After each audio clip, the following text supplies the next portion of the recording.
Donc ça commence. Bonjour à tous et bienvenue sur le plateau de l'After Produit pour ce nouvel épisode du Design Corner, l'émission créée par la Tribe UX qui traite des problématiques de conception, de design. Je suis très heureux de vous retrouver aujourd'hui. J'ai un invité de marque aujourd'hui, Zaliata Lafeuille. Bonjour et bienvenue. Merci d'avoir répondu à notre invitation. Comment vas-tu ? Ça va bien. Ça va, super. Tu es Design Ops chez Payfit. Donc on va ensemble avoir un petit moment pour parler du sujet, de toi, du métier de Design Ops et la place qu'il a dans le monde et l'écosystème du produit et du design en général. N'oubliez pas dans le chat si vous avez des questions, on est là pour y répondre, on est sur Twitch, on est interactif, donc n'hésitez pas. Bon, j'ai hâte de discuter de ce rôle avec toi. On va d'abord permettre à nos viewers et même un petit peu aussi à moi de faire ta connaissance. Est-ce que tu es prêt ? Je suis prête. Super, donc tu es aujourd'hui Design Ops chez Payfit. Tu as un parcours assez riche et atypique, il me semble. C'était un peu dans les bios, un peu partout. Tu es maman de 5 enfants. Oui. Déjà, premier job à temps plein. Félicitations. Ça y a plusieurs choses à 100% dans ma vie. Tu as commencé ta carrière dans les métiers du service, groupe Nisseland, Yves Rocher. Tu as gravi un certain nombre d'échelons au sein de ces groupes-là. Tu peux nous parler un peu de différents métiers que tu as connus, très rapidement, des choses qui t'ont marqué ? Oui, alors pour moi, ce sont des métiers que je porte encore en moi. Ouais, parce que... j'imagine, c'est les premiers en plus. Oui, ce sont les premiers, mais il y a aussi cette dimension de faire plaisir aux gens, essayer de comprendre ce dont ils ont besoin. Donc je dirais que ce qui me marque le plus, c'est peut-être travailler dans les attractions à Disneyland Paris et être là avec des gens qui savent pas trop où il faut aller, qui ont peur de se tromper, etc. Et puis de leur faire des blagues en leur disant, des mauvaises blagues, ouais. En disant, non, pour vous, ça sera pas possible, vous allez passer de l'autre côté. Et puis en fait, quand on fait partie d'une expérience et on peut les faire rire, refaire descendre la pression, non, tout va bien, vous êtes là pour vous amuser et voilà, et voir les yeux qui s'illuminent. Et ça, c'est vraiment quelque chose de particulier. J'imagine, ouais. Voilà. Par la suite, tu as intégré Orange, anciennement groupe France Télécom, il me semble. Oui.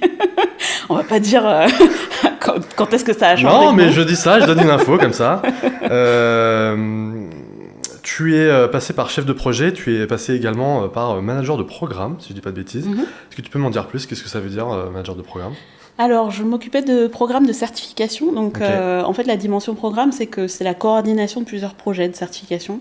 Donc, c'était des certifications Cisco, Microsoft, mondiales. Ouais. Donc, Orange a la chance d'être un des partenaires un peu gold de ces fournisseurs. Et donc, le but, c'était de s'assurer de coordonner tous les pays pour qu'il y ait les bonnes certifications et donc les bonnes retombées financières qui allaient avec à chaque fois qu'on vendait du matériel. Voilà.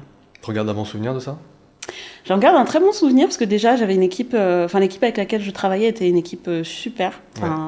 Ma manager de l'époque, Lucie Armillon, extraordinaire, quelqu'un qui m'a vraiment poussée à donner le meilleur de moi-même et qui voyait des choses en moi que moi je voyais pas. Donc ça déjà c'était assez, c'est notable. Et puis toute une partie de l'équipe qui était en Inde et ça, travailler avec un environnement multiculturel.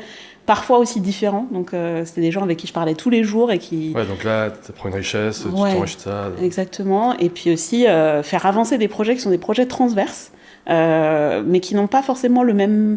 Enfin, les gens ne se rendent pas forcément compte du poids que ça peut avoir en transverse, parce que pour eux, dans leur activité, c'est une des parties de leur activité. Donc leur montrer que c'est hyper important de conserver ce statut et que pour ça, il faut faire un certain nombre de choses. J'ai bien aimé aussi toute la partie convaincre. Qui te servira bien après, à mon avis. Qui me sert encore beaucoup aujourd'hui. Malheureusement, tu fais un divorce avec Orange par la suite. C'est assez récent. C'est assez récent. de ça. Tu passes ton CAPES d'anglais pour devenir prof d'anglais. Oui, alors à ce moment-là, le divorce, c'était pas un vrai divorce, on va dire, c'était une séparation. C'était une petite séparation, d'accord. Voilà, et donc oui, j'ai passé mon CAPES parce que j'avais toujours eu ce rêve d'être prof. Et donc j'ai fait ça. C'est plus facile d'encadrer des lycéens ou des designers ? C'est une bonne question. Je sais pas. Je ne sais pas. Tu garderas la réponse. Je vais réfléchir. Voilà. heureusement, tu reviens chez Orange par la suite pour te lancer dans les... Je sais pas, heureusement. Pour te lancer dans les métiers du design. Et donc là, tu te dis, ok, je me lance là-dedans. J'aimerais beaucoup savoir ce qui t'a motivé, alors au-delà de la partie Orange, qu'est-ce qui t'a motivé à te lancer dans cette branche-là, à cette époque? Alors, ce qui m'a motivé, c'est que toute ma carrière, j'étais un peu au service de choses assez techniques, des outils, des concepts très techniques. Et c'est une des raisons pour lesquelles j'ai quitté Orange, parce que je me disais, je voyais que ça avait un sens pour l'entreprise, mais j'ai l'impression que pour la société, ça n'avait pas forcément beaucoup de sens. C'était beaucoup des fonctions transverses où on a du mal à voir un peu ce que ça peut apporter. Le fait d'être professeur, c'est quelque chose qui est très... Il y a des satisfactions immédiates, il y en a d'autres qui sont à beaucoup plus long terme, mais on a cette notion de faire réussir quelque chose à un certain nombre de personnes et que ça va avoir un impact sur leur vie et sur la société. Donc de faire élever les gens, quel qu'il soit, quoi. Voilà, et donc j'avais vraiment besoin d'avoir un métier qui a cette dimension de rendre service aux gens et de les faire avancer sur des choses qui sont utiles pour eux, voire utiles pour la société. Voilà. Donc c'est pour ça que ça m'a beaucoup plu. Et donc je me suis plongée dedans et je me suis rendu compte qu'il y avait plein de choses qu'on pouvait faire et qui n'étaient pas, c'était pas le technique d'abord, mais c'était d'abord l'utilisateur, la personne à qui on s'adresse et le technique après. Ça, tu te formes au sein d'Orange, tu fais aussi une formation au Gobelin, si j'ai pas de bêtises? Oui, j'ai fait une formation à l'école des Gobelins. Oui. Et c'est ce qui t'amène à intégrer Payfit par la suite? Alors oui, parce qu'en fait, quand j'ai fait ma formation au Gobelin, j'ai eu la chance j'ai beaucoup participé à différents réseaux, dont un réseau qui s'appelle Hexagon UX. Et c'est là que j'ai rencontré Léa Mendes da Silva, qui est notre VP Design. Et donc, elle a accepté d'être mon mentor pour ma formation au Gobelin. Et c'est un peu comme ça qu'on a continué à avoir quelques petits échanges de temps en temps. Ça a dû être génial de la rencontrer, d'avoir l'opportunité de travailler avec elle. En fait, je l'ai entendue dans un podcast, et la façon dont elle parlait du design, en fait, c'était... je vais utiliser des termes un peu grandioses, parce que je suis un peu grandiose comme ça des fois, mais ça m'a vraiment transportée. Donc, je me suis dit...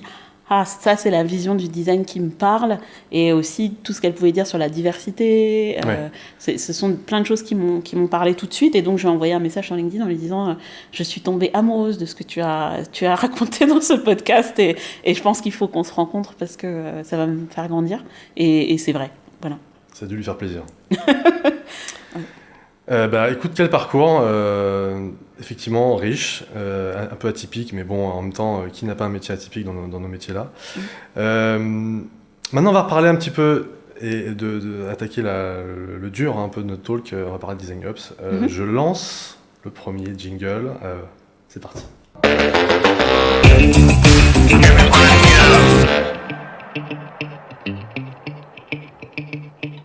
J'aimerais du coup qu'on clarifie le rôle. Il y a potentiellement des tas de gens qui ne savent pas trop ce que c'est. C'est un terme qui est très nouveau. Je veux juste ramener... Je me suis fait la réflexion en préparant l'émission. On me dit, Design Ops, ça vient du coup des devs. C'est quoi un Dev Ops?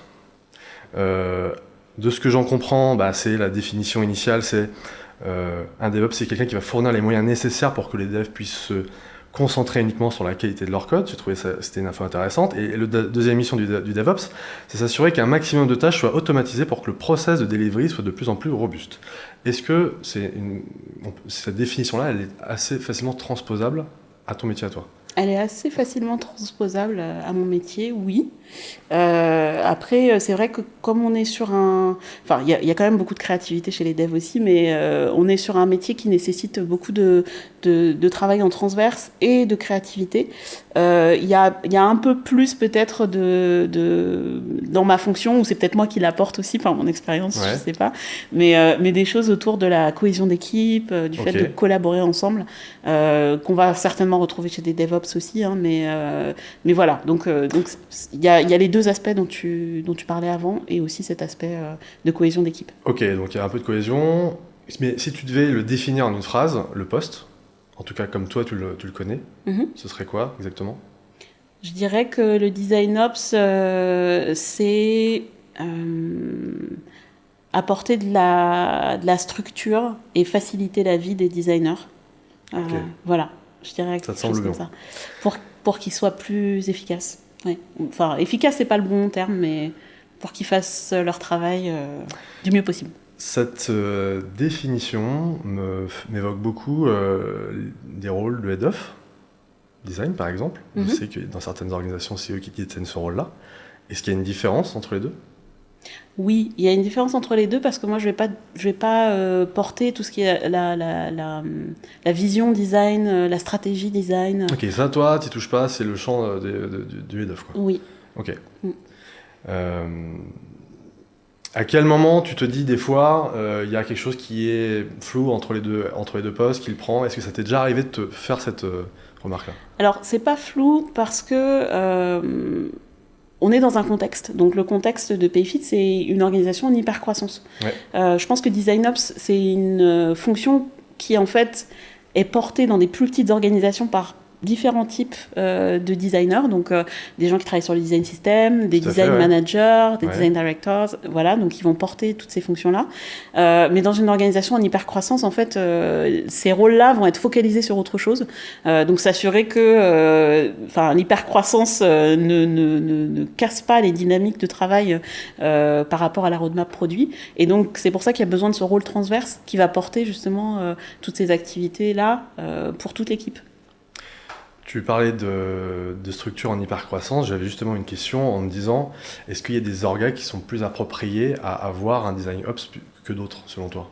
Alors pour moi, les fonctions dont on a parlé sont des fonctions qui existent dans toutes les équipes design. Donc même si on a une équipe design, il y a un designer, il va quand même faire du design ops, c'est-à-dire qu'il va quand même essayer d'organiser ses fichiers d'une manière qui soit facilement accessible pour d'autres personnes, parce qu'il ne travaille pas tout seul. Donc il y a différentes choses qui peuvent être faites à différents niveaux qui sont de l'ordre du design ops.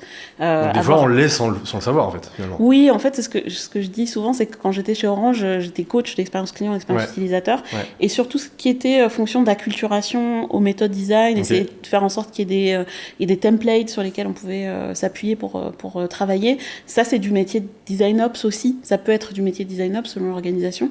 Et c'est vrai que là, aujourd'hui, dans une organisation en hyper-croissance, c'est très difficile pour les gens de conserver ces fonctions-là parce qu'ils vont être happés par les roadmaps produits et le fait de faire avancer. On reviendra spécifiquement juste après sur ce point-là, il y a des choses qui m'intéressent. Je me demandais juste, est-ce que d'un point de vue un peu plus global, c'est un rôle qui est très présent en France, tu le connais à l'international aussi, dans d'autres organisations, tu as des exemples ? Alors, comme beaucoup de rôles design, les anglo-saxons sont en avance sur nous. Ce sont des rôles qu'on retrouve dans tous les grands, les GAFAM, etc. Voilà, il n'y a pas de secret, ou les organisations qui sont très avancées en design, comme Spotify. Voilà, donc on retrouve ça. On retrouve ça aussi en France chez Doctolib, Deezer, Agicap, Voyage SNCF, voilà. Donc France 2. Donc, ça t'arrive d'échanger avec d'autres design ops Oui. Alors, il y a des gens qui font design ops en freelance. Donc, il y a des agences qui se spécialisent là-dessus. Enfin, qui ont des rôles qui sont spécialisés là-dessus. Mais on a un petit groupe de design ops avec qui on discute tous les mois et on échange sur nos problématiques qui sont souvent communes, parfois un petit peu différentes par rapport à l'organisation, mais on cherche à résoudre le même type de problème souvent, oui. Peu importe d'ailleurs la taille du coup de l'organisation en plus. Peu importe la taille de l'organisation, mais c'est vrai que, pour parler par exemple de Voyage SNCF, c'est vrai que quand je discute avec Dominique, qui est la design ops de Voyage SNCF, on va parler de certains sujets qui sont les mêmes, par exemple tout ce qui est autour de les processus RH, formation, acculturation, etc. Et sur d'autres choses, on va pas être exactement sur les mêmes façons de fonctionner. Et par contre, c'est vrai que quand je discute avec les personnes de Doctolib ou d'Agicap ou de Deezer, on retrouve quand même on a plus de points d'adhérence en fait, parce que on est aussi en hypercroissance, on est aussi dans des contextes similaires. Alors, qui dit hypercroissance dit le rush dans les équipes.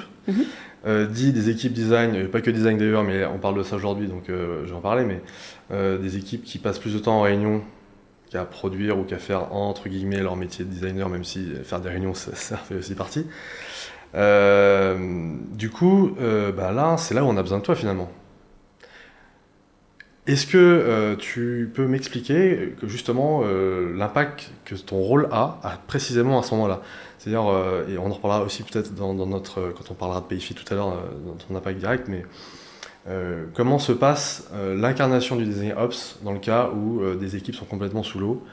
Il n'y a plus rien qui se passe, les équipes ne se parlent plus d'ailleurs, souvent. Comment toi t'interviens là-dedans? Alors, je pense qu'aujourd'hui, il y a deux niveaux. Il y a un niveau qui est un peu plus de quoi vous avez besoin maintenant. Ouais. Donc, qui va être par exemple sur les outils, s'assurer que tout le monde ait accès aux bons outils, sache comment les utiliser pour gagner du temps. Ok, donc il y a voilà. Une grosse partie d'outillage. Il y a une partie d'outillage, tout à fait, et de formation. Qui va avec. Et après, il y a une vision un peu plus à long terme sur comment est-ce qu'on peut adapter les rituels d'équipe aux rituels qu'ils peuvent avoir eux dans leur squad, dans leur tribe, etc. Donc comment est-ce qu'on peut transformer un peu la façon dont l'équipe va travailler pour qu'il y ait toujours de la place au travail d'équipe, à l'échange dans le design, mais qui est aussi mais que ce soit pas forcément redondant avec ce qui se passe dans les tribes, dans les squads côté produit. Donc ça c'est encore des choses sur lesquelles je travaille. Ça fait que 10 mois que je suis là. C'est très long, mais en fait et en même temps c'est court. Oui. En même temps c'est court. Mais ce sont des sujets sur lesquels on est en train de réfléchir et d'essayer de mettre des choses en place. Ça a été, j'imagine que tu vois déjà un avant-après entre avec l'impact que tu as eu en 10 mois et les équipes comme elles étaient auparavant. C'est quoi les 2-3 points les fondamentaux qui ont changé, toi, via ton rôle? Alors, je dirais que c'est un peu d'huile dans les rouages, mais en fait, c'est un rôle où tu peux pas trop travailler tout seul. Donc, comme il y a beaucoup de choses qui changent en même temps chez PayFit, moi, je suis obligée de m'aligner. Enfin, je suis obligée, je dis ça comme si c'était compliqué, alors qu'en fait, c'est plutôt chouette, hein, de m'aligner avec les équipes, par exemple, RH, finance, IT, pour, par exemple, avoir une cartographie de tous les outils qu'on utilise. Donc, savoir quels sont les outils qui sont utilisés, pourquoi faire, qui a accès à ces outils, est-ce qu'il y a besoin d'avoir plus d'accès à ces outils, faire des processus de procurement, enfin d'achat, porter tout ça qui avant pouvait être porté par différents design directors. Ouais, ok, c'est pour ça que je te posais la question tout à l'heure du distinguo Head of Designer, parce qu'il y a un peu les deux. Tu fais même du recrutement, ça veut dire? Oui, alors j'ai un des premiers processus sur lesquels j'ai travaillé, c'est le processus de recrutement, parce qu'en fait, quand je suis arrivée, on était un peu moins d'une quinzaine. Aujourd'hui, on est 35, presque bientôt 40, je crois. Et donc, ce recrutement assez énorme en 10 mois, il fallait qu'il y ait des choses qui soient un peu plus fluides. Donc, d'écrire un processus de recrutement, s'assurer qu'il correspond avec le processus de recrutement générique de PayFit. Et puis, apporter de l'huile dans les rouages sur ce sujet-là, ça fait partie des premiers projets sur lesquels je travaille. Le Design Ops, il y a quelque chose qui est très similaire avec toute l'idée du design system, parce que ça demande quelque chose qui est très cadré, très normé, à disposition de tout le monde et donc disponible facilement. Toi, ton rôle, est-ce que tu touches à l'organisation du design system directement ou est-ce que c'est quelque chose qui est externe? Alors aujourd'hui, non, parce qu'on a une équipe design system de choc. Donc voilà, ils sont super chouettes. Tu as beaucoup de chance. Du coup. Non, franchement, ils sont top. Aujourd'hui, moi, ce que je vais leur apporter, c'est plutôt du soutien sur certains sujets, s'ils ont besoin. Voilà, mais ça tourne bien. Ça ne veut pas dire qu'il n'y a pas des choses qu'il va falloir travailler à long terme. On a des projets sur ce sujet-là.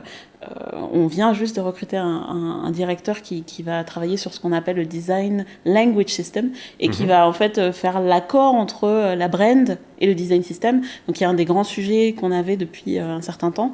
Et donc moi je vais être en soutien de cette personne-là pour s'assurer qu'il puisse mettre en œuvre sa vision par rapport à ça et faire travailler ensemble du mieux possible sur les meilleurs outils, l'équipe brand et l'équipe design system. Mais moi je touche pas au design system à proprement parler.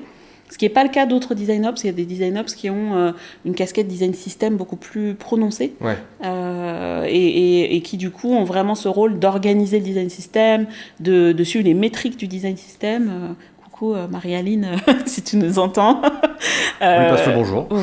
On passe le bonjour, parce qu'on en a parlé la semaine dernière. Et donc c'est tout un pan de l'activité design ops où moi je vais être plus en soutien que faire de lance comparé à d'autres design ops. Si je devais te poser une question, tu as partiellement répondu, mais à quelqu'un qui se poserait la question de l'intérêt d'avoir ce poste dans son organisation, comment on mesure le succès? Alors, la question, le succès du Design Ops. Comment on peut s'assurer que le succès est là? Comment on peut s'assurer qu'il a de l'impact? J'imagine qu'il y a quelque chose qui est très fort autour de la culture d'entreprise, culture d'équipe, les sourires sur le visage des gens. À mon avis, il y a ça. Qu'est-ce que tu pourrais me dire là-dessus? Je pense qu'il y a ça, c'est sûr. C'est vraiment un truc auquel j'ai envie de contribuer. Que les gens se sentent bien dans l'équipe et qu'ils aient envie de rester dans l'équipe autant que possible. Et aussi qu'ils se sentent grandir dans l'équipe. Donc ça, c'est aussi une des choses qui, moi, me tient à cœur. Une autre chose, pour moi, c'est le gain de temps. C'est-à-dire qu'aujourd'hui, je me suis beaucoup focalisée sur des sujets qui prenaient du temps pour les managers, notamment. Donc que ce soit le recrutement ou l'onboarding, donc d'essayer de faire du gain de temps là-dessus. Mais il y a d'autres choses sur lesquelles je suis en train de me pencher aujourd'hui. Donc on parlait des rituels, par exemple, tout à l'heure, d'essayer de voir comment on peut retravailler nos rituels pour pas que ce soit redondant quand on présente son projet 3 fois dans 3 instances différentes. Enfin voilà, de voir comment est-ce qu'on peut faire du gain de temps. Donc je pense que le gain de temps, c'est aussi un des KPI à suivre, au-delà de l'épanouissement de l'équipe. Tu arrives ça à le mesurer concrètement? Alors aujourd'hui, j'ai pas eu de KPI là-dessus vraiment. C'est tout un sujet, les KPI du Design Ops. Il y a des articles dessus, il y a plein de choses. Ouais, j'ai vu passer des choses. Ouais. Je me suis dit bon, je lui demandais quand même. Ouais. Je pense que moi, c'est un truc que j'ai pas encore craqué. J'ai la chance là d'être rejointe par Damien Boyer qui vient de me rejoindre en tant que 2e Design Ops. Donc ça va permettre de travailler. Vous êtes 2 maintenant. On est 2 maintenant. Okay. Ouais. Donc ça va permettre de travailler sur ces sujets de fond. En fait là, pour l'instant, je mettais des KPI, mais enfin voilà, des trucs qui étaient plus du qualitatif. Par exemple, sur l'onboarding, moi j'allais faire des surveys tous les 3 mois pour savoir si les nouveaux arrivants se sentaient bien intégrés dans l'équipe et sentaient avoir tout ce dont ils avaient besoin. Après, sur tout ce qui est quanti, je pense que pour des design ops qui sont sur le design system, il y a vraiment les métriques d'utilisation des assets du design system, tout ce qui est hors du design system, de savoir si petit à petit on arrive à... Donc on en revient quand même, ça reste un sujet majeur dans ton quotidien. C'est un sujet majeur, mais aujourd'hui c'est pas moi qui suis ces KPI-là. Et donc moi je pense que j'ai encore du travail à faire pour avoir les bons KPI à suivre, au-delà des KPI de fulfillment.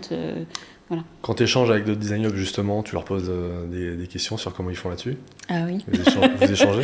Oui. Bah, ce que je disais, on en a parlé la semaine dernière. Et puis là, la prochaine fois qu'on se parle, on va voir d'autres choses aussi sur tout ce qui est career path, parcours de carrière, etc. Donc il y a encore... Oui, parce que c'est très mal documenté, du coup.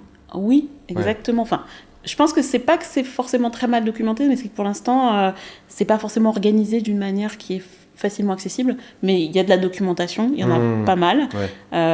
Donc je sais que justement Marie-Aline avec avec Design System France, ils essaient vraiment de mettre en place un certain nombre de choses. Donc je pense que là pour l'instant il n'y a pas la maturité pour qu'on soit très très bien structuré. Il y a certainement des choses un peu plus structurées côté anglo-saxon. Donc moi je vais lire beaucoup d'articles, des livres, etc. Je sais aussi que chez... Ah mince, Patrick Vallon va m'en vouloir parce que le nom de son entreprise m'échappe et en plus j'en parlais. Enfin, j'étais en train de regarder qu'ils étaient en train de faire un 2e événement Design Ops, donc ça va me revenir. Mais du coup, ils sont en train de faire un certain nombre d'événements. Ils ont fait un livre blanc sur le sujet. Donc il y a une entreprise. Design System France? Non. Mince. Front Guys. Voilà. Ok, d'accord. Front Guys, donc qui est en train de faire un travail de fond justement sur le sujet, qui va être hyper intéressant, je pense, parce que là, du coup, ils font appel à des gens qui sont français et ça va être adapté à nos contextes en France. Mais voilà, il y a surtout besoin de structurer des infos et d'avoir du partage d'expérience. Je reviens un tout petit peu sur les cas pratiques. Tu parlais tout à l'heure que tu allais mettre la main à la pâte pour faciliter les rituels notamment. J'ai pas fini. Hein. T'as pas fini. J'ai mon équipe qui va dire « Hey !» Vous avez des Scrum Masters Ah, c'est une bonne question ça. On n'a pas de Scrum Master. Ok. Alors, pas forcément le contexte chez Payfit, même si c'est celui que tu maîtrises bien aujourd'hui, mais est-ce que en tant que ce soit PM ou même Dev ou autre, on pourrait se dire, mais en fait, c'est juste comme un Scrum Master, en fait, un Design Ops. Je fais l'avocat du diable. Hein. C'est une bonne question. Je pense qu'aujourd'hui, il y a de ça. C'est-à-dire qu'il y a de ça, très clairement. Mais c'est vrai que le fait de s'y connaître en design, je pense que c'est important pour un design ops parce que là, moi, je vais aussi pouvoir travailler sur les processus d'une manière différente parce que comme je connais le métier et que je sais ce qu'il y a à faire, ça me permet de travailler d'une façon un peu différente par rapport à un Scrum Master qui est vraiment là de manière agnostique pour faire avancer l'équipe, faire collaborer l'équipe. Moi, il y a aussi une dimension sur la qualité du travail design et aussi pouvoir soutenir l'équipe sur des sujets sur lesquels moi je suis à l'aise. Donc ça, grâce à ton background et la formation que tu as fait, tu as une certaine connaissance de ça. C'est pour ça que tu es apte à avoir ton avis là-dessus du coup. Oui. On a une question dans le chat. Remduff, c'est le Remduff. Comment un design ops mesure l'impact de ses actions? On vient juste d'en parler. Je sais pas si tu as autre chose à rajouter par rapport à ce qu'on s'est dit, mais... Non, je pense qu'on peut en reparler dans 6 mois. On va encore en reparler. On aura d'autres choses. Donc, justement, je fais encore une petite transition.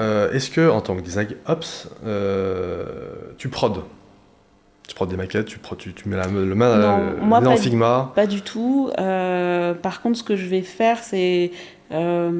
j'essaye de garder toujours quand même la main dans les activités. Tu essaies de te contenir. Ouais. Oui, parce qu'en fait, je trouve que si tu connais pas le produit et tu connais pas ce que vivent les product designers, c'est difficile de se mettre à leur place. Donc moi, je vais plutôt aller là sur les sujets où moi je suis à l'aise. Donc ça peut être de l'UX Research par exemple. Ça peut être de la facilitation d'atelier, du design sprint, des choses comme ça qui sont plus dans mes expertises. Je vais pas aller maqueter parce que c'est pas dans mes expertises. Mais si c'était dans mes expertises, probablement que je donnerais aussi des coups de main sur les maquettes pour en fait être aussi un peu dans les projets quand il y a besoin.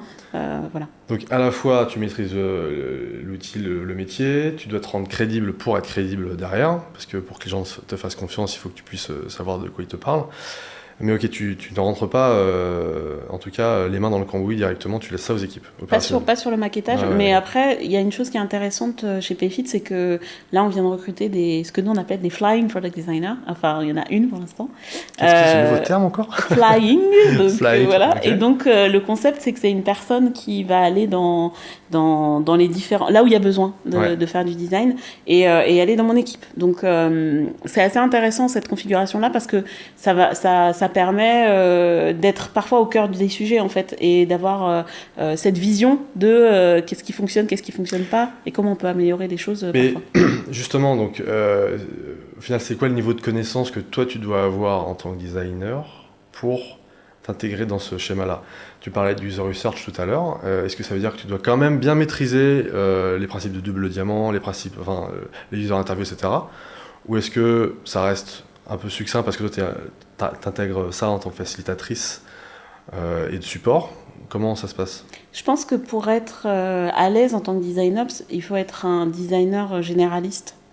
Assez de base et comprendre les enjeux.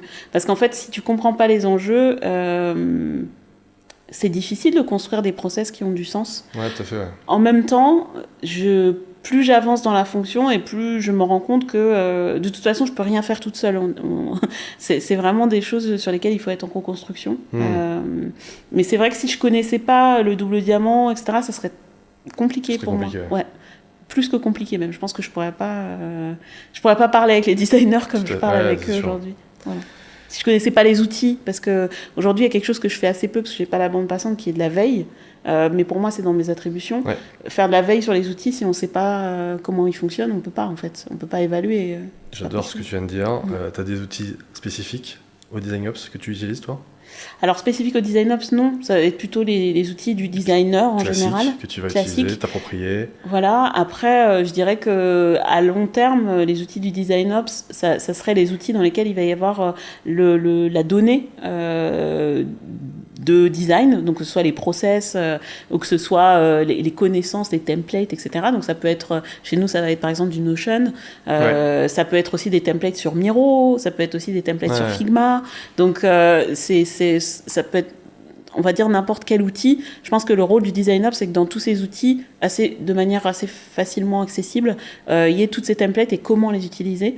Donc voilà. Donc si on ne sait pas tout ça, on peut le faire en co-construction, mais ça va avoir une limite, parce qu'on ne saura pas forcément poser les bonnes questions, on ne saura pas... voilà. Est-ce que tu penses que ça peut être un rôle tournant ? C'est-à-dire, c'est pas quelqu'un qui est officiellement désigné, mais par contre, le rôle est pris tous les mois, tous les sprints, j'en sais rien. Alors, je pense que dans une organisation plus petite, c'est possible. Ouais. Et d'ailleurs, c'est ce qui se fait en vérité. Tu disais tout à l'heure que de toute façon, on le faisait sans savoir quand on faisait du design up, de toute façon. C'est ça. Ouais.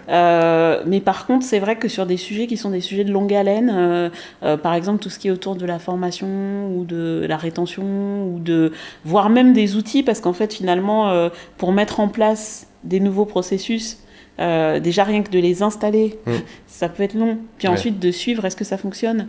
Puis ensuite peut-être d'adapter. Ça peut être donc ça prend du temps. De longue haleine, ouais. Donc prend du temps égale, je fais pas la prod que je dois faire initialement. Donc du coup c'est compliqué de s'approprier 100% ce rôle. Et puis si tu le fais tourner, j'imagine qu'il faut se réapproprier les codes et tu perds plus de temps qu'autre chose, quoi. Après, tu pourrais aussi le faire tourner par affinité, c'est-à-dire que les sujets tourneraient selon les besoins et les affinités, donc ça pourrait éventuellement se faire, mais c'est vrai que dans une organisation qui commence à devenir vraiment grosse, ce serait compliqué. On a quelques petites questions dans le chat. Edvir Henken qui me demande... Tout ce qui est lié au design system, son optimisation, son intégration, etc., correspond à une partie des responsabilités du design ops. Point d'interrogation. Alors, c'est ce que je disais tout à l'heure, oui, dans certaines organisations, oui. Ça, là, pour moi, un peu moins, parce que c'est un peu moins mon focus, mais je pense qu'à terme, oui. Voilà. Dans une certaine mesure, parce que, en fait, quand tu as une équipe qui fait super bien son boulot... tu fais super bien leur boulot, mais petit à petit... T'as plus rien à faire, toi. Non, mais enfin, je dirais pas que j'ai plus rien à faire, je dirais que c'est pas une urgence quand il y a un certain nombre de choses qui tournent bien. Définition de l'urgence, après, te concernant, j'imagine que c'est un sujet tendancieux. C'est un sujet.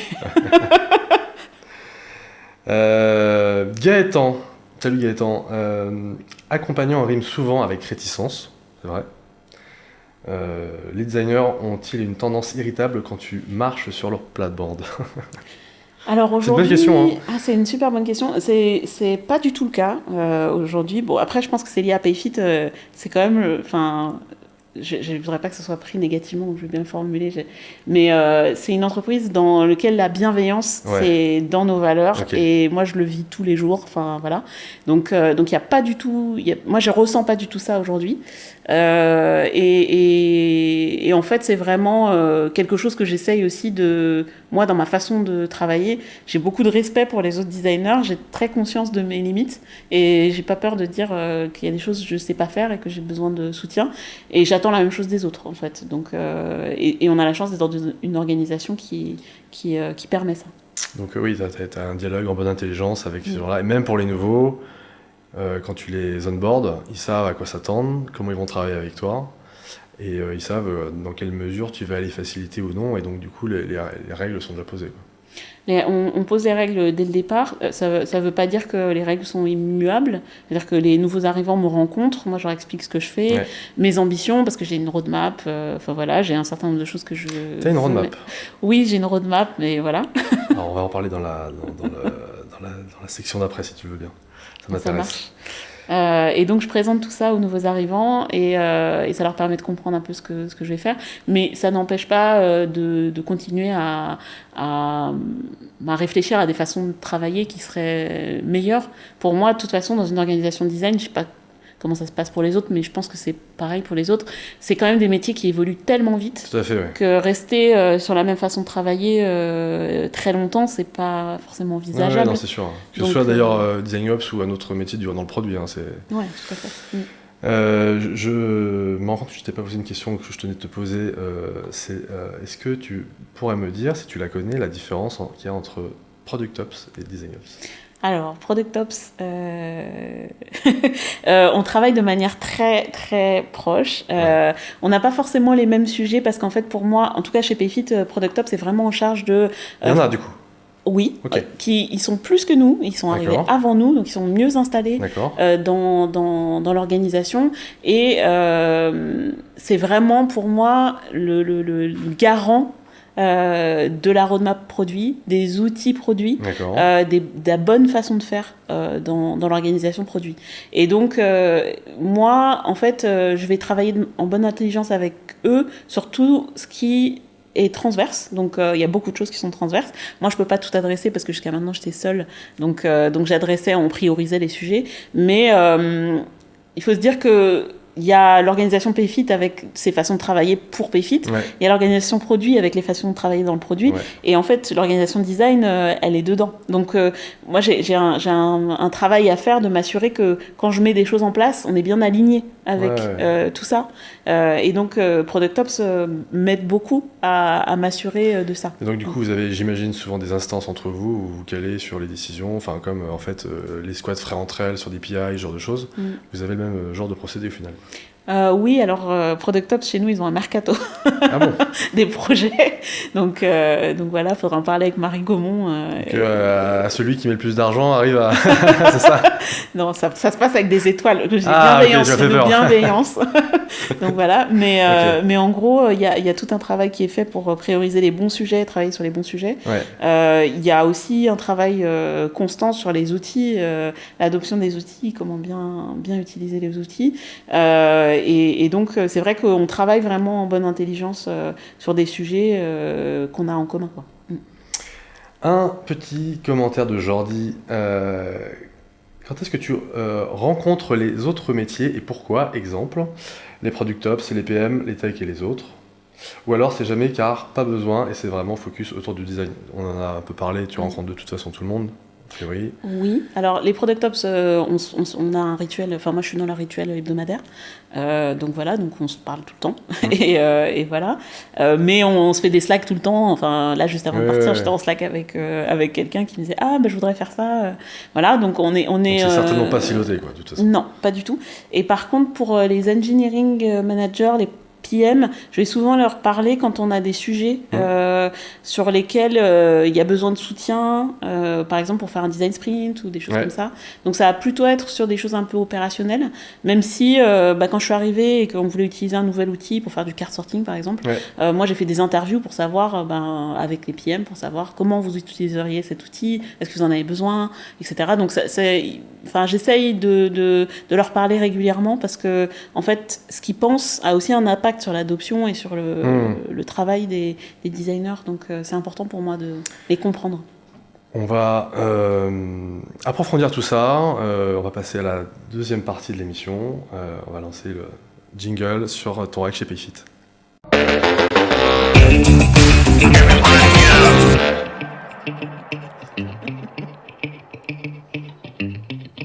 Alors, Payfit. Alors déjà, on n'a pas du tout parlé depuis le début. Est-ce que tu peux nous rappeler, pour ceux qui ne savent pas, peut-être qu'il y en a qui ne savent pas, ce que fait Payfit? Alors, Payfit, c'est une entreprise qui propose une app, voilà, dans lequel on va pouvoir générer sa paye de manière automatisée pour les petites entreprises.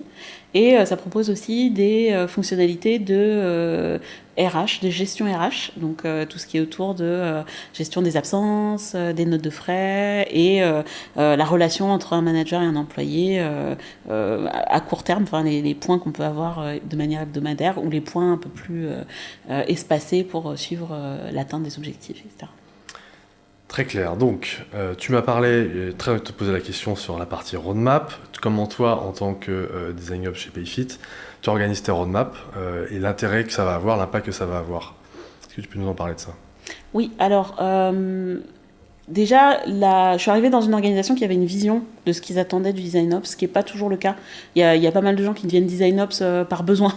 Donc voilà, c'est pas mon cas. Moi, je suis arrivée avec l'équipe design avait déjà posé une vision. Donc déjà, tu n'avais pas le pain d'essayer de prouver que ton poste était important. Exactement. Ils étaient déjà convaincus. Ce qui est énorme. Okay. Voilà, donc l'équipe design était convaincue. Après, il fallait aussi montrer que ça avait de la valeur pour l'organisation. Mais déjà, il y avait ça qui était posé. Donc j'avais un board Notion dans lequel il y avait écrit on a besoin de ça. Ta roadmap était déjà faite en fait.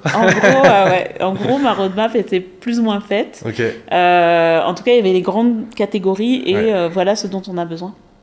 Avec une notion de valeur, etc. Donc c'est très très bien fait. Mais alors ça veut dire qu'ils avaient déjà identifié les pains qu'ils avaient, ils savaient déjà où est-ce qu'il y avait des hémorragies.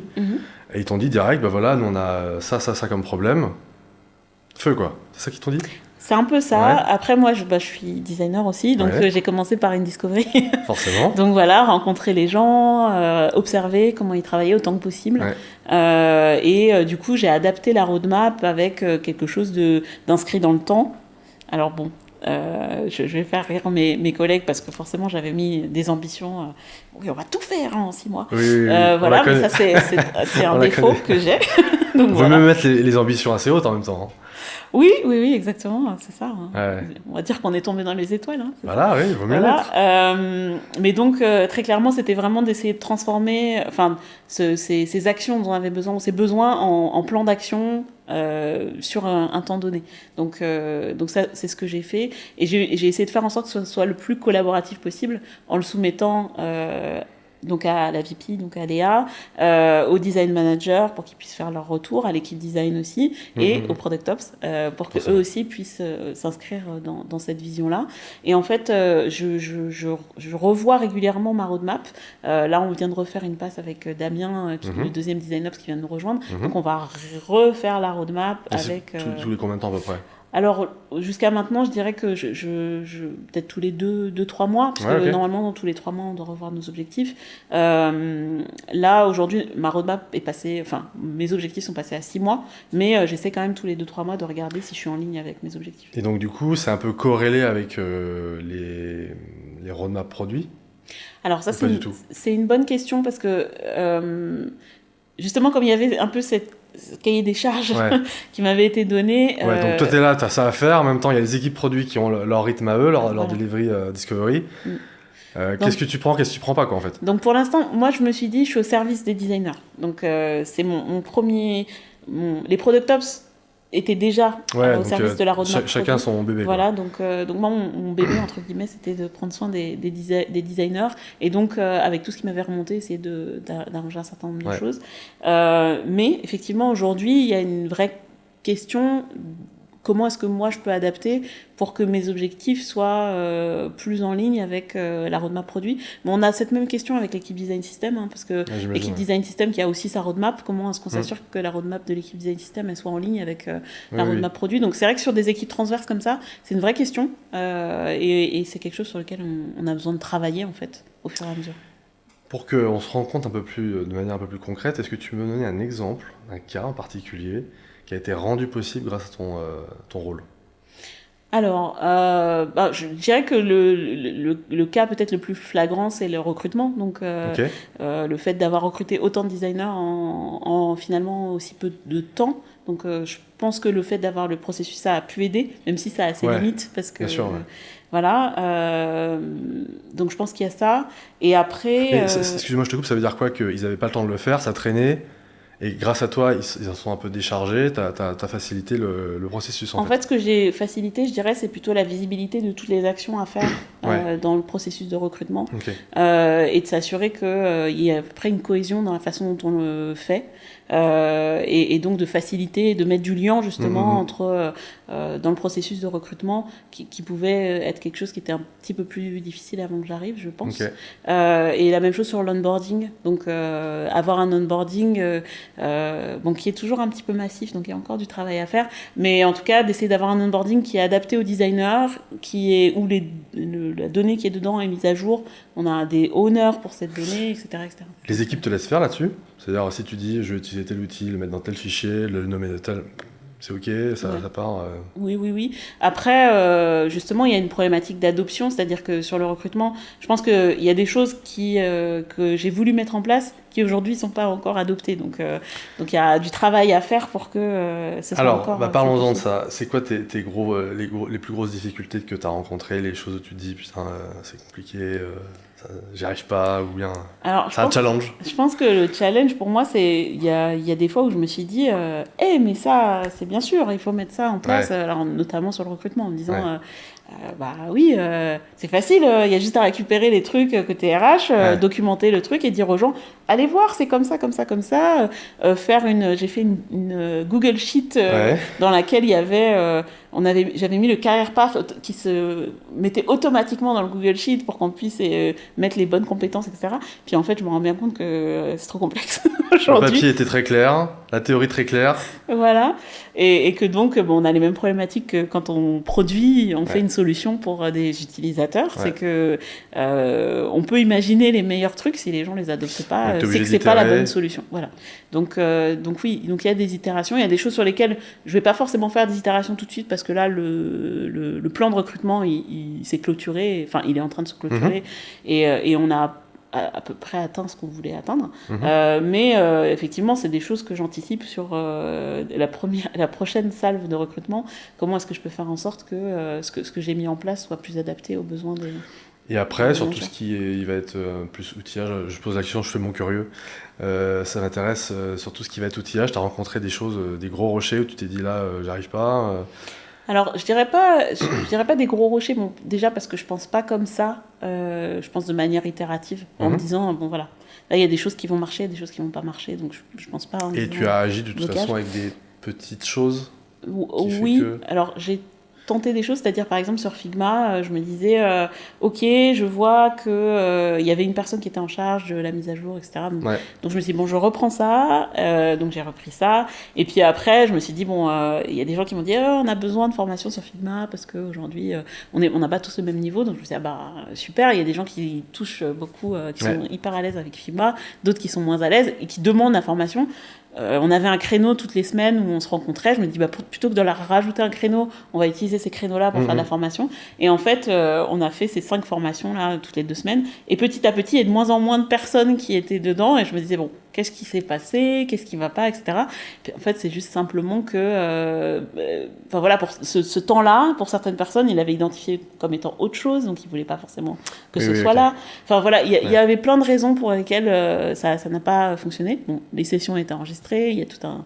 Voilà, elles existent, donc je suis contente de ce qu'on a fait et je suis très contente de l'avoir fait en collaboration avec d'autres membres de l'équipe, dont les personnes sur le design system, donc Vivien, Sylvie, voilà. Et Flo d'ailleurs, voilà. Et donc on était vraiment dans quelque chose. Moi, c'est quelque chose qui me tient à cœur, c'est d'être dans la collaboration et dans apporter quelque chose à l'équipe. Donc j'ai le sentiment qu'on a avancé d'un pas, mais j'ai pas le sentiment d'avoir accompli ce que je voulais, c'est-à-dire d'avoir vraiment les gens qui participent à une formation Figma, qui ensemble voilà, font une session de mentorat sur Figma. J'avais imaginé quelque chose et en fait c'était pas forcément... L'intérêt c'est que tu identifies les axes d'amélioration et c'est comme ça que tu vas itérer. C'est ça, exactement. On arrive à la fin de ce talk. J'ai une dernière question pour conclure, et puis même si toi tu as d'autres choses à rajouter. Quel conseil tu pourrais donner aux gens et aux organisations qui se posent la question d'intégrer le Design Ops? On en a beaucoup parlé. Ça reste un rôle de facilitateur sur la partie outils, sur la partie évangélisation, j'ai noté, sur la partie coordination, même industrialisation des process. Mais les quelques conseils comme ça que tu pourrais donner aux gens qui se posent la question, je pars, j'y vais pas. Alors, la première chose, c'est que nous, on a une organisation, on a une équipe qui est très éclatée, donc qui est un peu partout en France et un peu partout en Europe. Déjà, contexte particulier. Ouais, donc déjà, contexte particulier, hyper-croissance aussi. Ouais. Et c'est vrai que tout ce qui est autour de s'assurer que les gens sont épanouis et sont bien dans leur travail et collaborent ensemble, il y a plein de choses à faire. Ouais. Et je pense que ça peut être très intéressant pour certains designers qui font déjà ça assez naturellement. Ouais. Voilà. Mais en fonction des personnalités de chacun, ça l'est ou ça n'est pas le cas, quoi. Donc en gros, le conseil, ce serait quoi? Ce serait, tu veux que tes équipes soient heureuses en gros, c'est ça, quoi. Recrute un designer. Oui, il y a ça, mais après, je pense qu'il y a aussi tout ce qui est autour de suivre si son équipe fonctionne bien et est efficace. Ouais. Et que, ça, pour moi, c'est un objet que je suis encore en train de travailler. C'est intéressant, ça, parce que du coup, des fois, les résultats, ils se voient que via les impacts qu'a le produit, mais des fois, on a du mal à prendre du recul sur ses équipes en interne et... Exactement. Et ton rôle à toi, il sert aussi à ça, quoi. Oui, voilà. Donc je pense que mon rôle, il sert aussi à ça et que des choses qui ont été identifiées par différentes personnes, que ce soit des product designers dans l'équipe ou que ce soit des managers ou peu importe, ou des personnes extérieures, qu'on puisse s'en emparer et vraiment traiter ça comme un sujet de design en se disant, ok, c'est quoi qui pose problème, qu'est-ce qu'on peut faire pour résoudre ces problèmes, etc. Et c'est ça qui est très intéressant. Et une autre chose que je voudrais dire, c'est que je pense que c'est un rôle qui demande quand même pas mal de leadership, quel que soit le niveau de maturité. Je pense que c'est quelqu'un qui doit être capable de soutenir ces projets, de solliciter des gens et de les faire participer et de leur montrer l'intérêt de participer à quelque chose qui est de l'intérêt commun et pas juste de l'intérêt de son périmètre. Donc ça demande quand même pas mal de leadership. Donc du coup, j'ai une question de Jordi qui est marrante. Qu'est-ce que tu conseilles aux gens qui de toute façon n'en auront jamais pour des raisons budgétaires ou autres, peu importe. Comment on pallie à ça, quoi? Alors, comment on fait? Je pense qu'il faut lire des articles dessus. Il faut parler avec des designers. Il y en a plein qui sont super sympas. Enfin, moi, c'est comme ça que j'ai fait. J'ai contacté. Ouf, ils sont sympas. Exactement. Non, mais ils sont très ouverts, en tout cas, à la discussion en général. S'il y a des problématiques de l'ordre de ce dont on a parlé, qu'on a identifié, ne pas hésiter à aller voir ce qui se fait ailleurs et voir qu'est-ce qu'on peut mettre en place, en se disant que ce qui est intéressant, c'est de travailler avec les parties prenantes et pas tout seul en se disant tiens, je vais trouver une solution tout seul, je vais la mettre en œuvre. Et en fait, il y a vraiment une grosse dimension d'adoption qui est importante. Très bien, merci pour toutes ces informations. Ce sera sensiblement le mot de la fin, s'il n'y en a pas d'autres commentaires dans le chat, je crois pas. Pas du tout. Bon. Est-ce que toi, tu as quelque chose à rajouter, peut-être? Non, très contente. Très contente d'être venue. Ouais. L'émission s'est bien passée. Ouais, très bien. Super. Merci d'avoir suivi cet épisode du Design Corner. C'était un plaisir d'échanger avec toi, vraiment, de comprendre un peu plus les enjeux et ce que ça veut dire d'Agile Design Ops. Tu reviens sur le plateau quand tu veux. On a, je crois, ton CEO qui vient pour une prochaine émission très bientôt. La semaine prochaine. La semaine prochaine, c'est ça. Donc on est toujours ravis d'accueillir les gens de chez Payfit sur le plateau de l'After Produit. Merci de suivre la chaîne sur Twitch. Merci d'être connecté et d'avoir répondu présent aujourd'hui. À très bientôt pour une nouvelle émission. Et très bonne soirée.